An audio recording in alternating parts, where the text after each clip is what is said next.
Hello again, my name's Gabe Zollner. Caught a little bit of Fox News. There was a brief clip of Senator John McCain. And if you've been watching me for any time, you know I'm not a fan of the senator. But I do want to bring what he had said to your attention. And he was addressing, I believe, a military general. And he asked if it was true with respect to the number of sorties that our military has flown, which is 12,000. Now, out of the 12,000, only 25%, that's 3,000, went on actual bombing missions. The rest of them, joyrides. Now, the general didn't say they were joyrides. All he said is, out of the 12,000, only 3,000 were where they dropped ordnance. I've made videos on this before, but the numbers weren't at 12,000 when I made them previously. And, you know, we don't see a whole lot of action going on. We see on occasion, or we saw on occasion, a single truck being bombed. We don't know whose truck that was. There was nobody in the truck, it was parked. I also was not surprised, but I would expect the gentleman to say exactly what he said, and I'm referring to Juan Williams. Juan Williams said that, well, yeah, but, you know, sure, we could end this in a heartbeat if that's what we wanted to do. But we want to leave it up to the Muslims to protect their own country and their own selves. Now, if what he said is even remotely true, what he said is that it's okay to allow them to get killed, which is what's happening to them. Them meaning the Christians. They're being slaughtered on a daily basis. Now, I'm going to read you part of the link that I'm going to attach. And this was written by Don Boyds. He's a PhD, and it was published November the 17th, 2004. The title is, Islam Permits Lying to Deceive Unbelievers and Bring World Domination. Now, I want you to reflect back to the Chosen One when he spoke in Cairo. I'm going to read you this paragraph here. They will lie to make Islam more attractive to potential converts as they speak of no compulsion in religion. While all of them know that verse was abrogated by later verses, they will quote verses that speak of tolerance and kindness, knowing that these verses were written when Muhammad was desirous of, quote, tolerance and kindness, end of quote. But when he climbed into the catbird seat, everything changed, and he became a terrorist. Now, who do you know that pretty much said exactly part of that paragraph?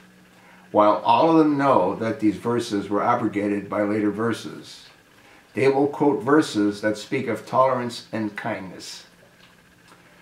You remember when Barack Hussein Obama was in Cairo and he espoused on the virtues of Islam? Remember when Hillary Rodham Clinton was in the Rose Garden, and she did pretty much the same when she spoke of the peaceful and loving religion of Islam. They can do whatever they have to do to further their cause. Muhammad will forgive Obama if some of those bombs land on Al-Qaeda or ISIS insurgents, because the overall objective is to allow ISIS to control and to dominate and to form their own country. That's what the caliphate is all about. The whole thing is totally insane.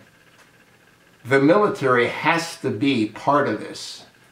And that's because General Dempsey runs the military. And he is in Obama's back pocket. If he wouldn't be, he would have been removed from power, as over 200 top performing generals and commanders have been removed. The whole thing is a corrupt sewer. Anyone that thinks anything other than that simply isn't thinking. Look at the pieces of the puzzle. They all fit. And the picture that they paint is frightening. Absolutely frightening. The United States, with the power that we have, can obliterate ISIS in a heartbeat. Their headquarters can be blown off the face of the earth with one bomb being dropped. Baka. But that's not what's happening. 12,000 sorties were flown, 3,000 were with bombs that were dropped, out of which who knows what kind of damage, if any, they inflicted. And you got this jackass Juan Williams saying, oh yeah, but if we wanted to, we could, but you know, we want to leave it up to them. Really? Really? Wake up, America. But the question is, does it matter? Nothing can be done to change what's in our future. And what's in our future is frightening. I'm going to attach the link. There's more information that you can read. But it all boils down to Obama is protecting the Muslims. When he removed our military from Iraq, it wasn't to protect our military. It was to protect his Muslims. When he's removing our military out of Afghanistan, it's not to protect the Afghan Christians. It's to protect the Taliban. That's what it's all about. That's what it's always been about. King Abdullah, I believe, created the Manchurian Candidate.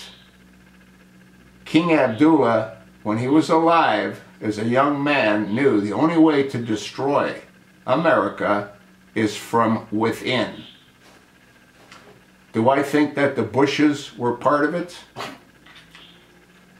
You know, it would be interesting to find out if those tunnels that I spoke about, that are running hundreds of miles underground, when that project was started, if it was started. That'll answer the question as to whether or not do I believe that the Bushes were part of it. Either way, folks, America has been transformed. It will never be what it once was. And what it'll soon be will be terrifying. That's sort of what I think. Read the article. Look at the pieces of the puzzle. And you tell me what you think.